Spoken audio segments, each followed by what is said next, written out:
We're back out on the bass buggy, and today we're talking about throwing those baits they told me not to throw in the middle of summer. Stick around, you want to check this one out.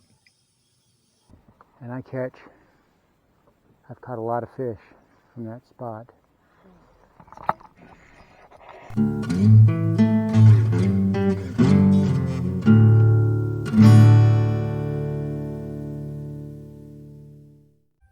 Welcome back to Lowbrow Fishing, and today we're talking about throwing unorthodox baits that a lot of anglers shy away from in the heat of summer. What am I talking about? Why, big worms, of course. And this is a Zoom Magnum trick worm. It's an upsized version of their regular trick worm, which in itself is a great bait. Now, there's nothing wrong with a good old Senko or a Ned rig, and a lot of anglers will tell you in the heat of summer you want to go slow and small because those fish have become lethargic. Well, in my experience, I have found that a lot of times, under the right circumstances and the right presentations, you can go bigger and faster with the right techniques. A lot of times, we've all heard the best chance to catch your PB or personal best is in the pre-spawn, when those bass are feeding up before they go on bed, and that's when you can catch those great big sow females. However, I have also caught very large bass in the heat of the summer, and I do that by fishing larger baits, such as a larger worm. Now, even though this is a larger worm, don't let that scare you.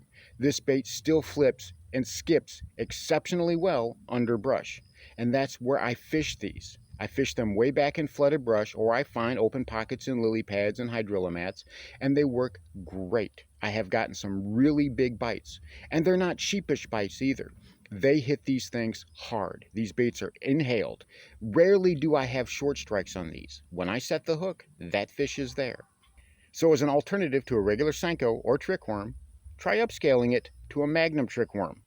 I think you really like the results. It's not going to cost you in numbers of bites, and the bites that you do get tend to be larger. So instead of going through the summer of catching those 1.5 or 2 pound fish, you can start landing those bigger fish more often. And if you're feeling exceptionally brave, or if you really want to try something new, then there's this guy. This is the Zoom Magnum Old Monster in a watermelon red frag. The great thing about throwing these bigger worms is you can throw them weightless and they will still cast quite far. And they don't sink like a stone. They still have a slower fall rate, so you get the benefits of throwing them weightless. You drag them or you hop them just as you would any other type of bait. But this larger presentation really entices those big girls to come and have a look. And the bites that you get, especially on something like this, tend to be those much bigger fish. Now, if you're looking to go all the way, if you're looking to go as big as you possibly can, then there's this. This is the man's jelly worm. This behemoth measures in at close to 13 inches. And you can Texas rig these, and they flip just fine. As a matter of fact, this particular worm holds the world's record for most weight ever caught in a BASS tournament. It was 132 pounds and 8 ounces back in 2008, and that record has not even come close to being broken. So these big worms definitely entice bigger strikes from bigger fish. So if you're having a hard time locating those bigger fish in the summer, try upsizing your presentation, especially as far as your plastics go.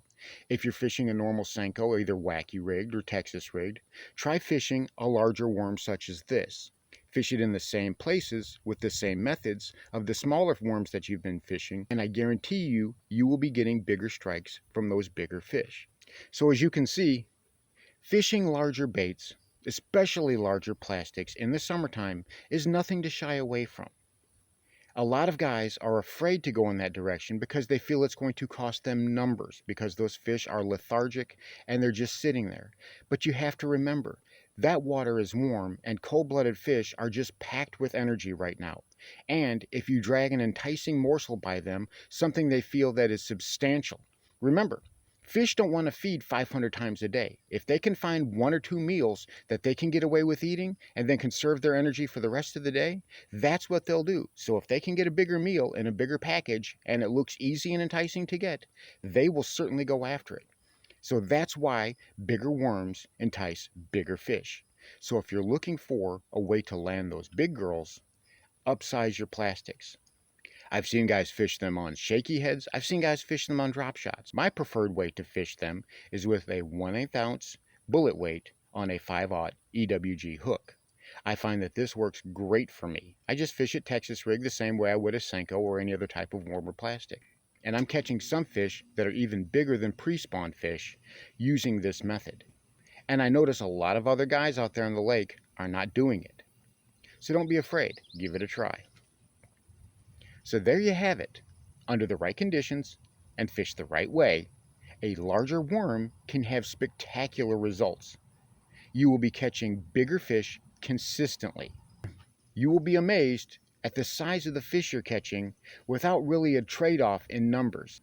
I think you'll agree that just like the pre-spawn, large fish can be caught in the heat of summer. Thanks for watching Lowbrow Fishing. We'll catch you in the next one.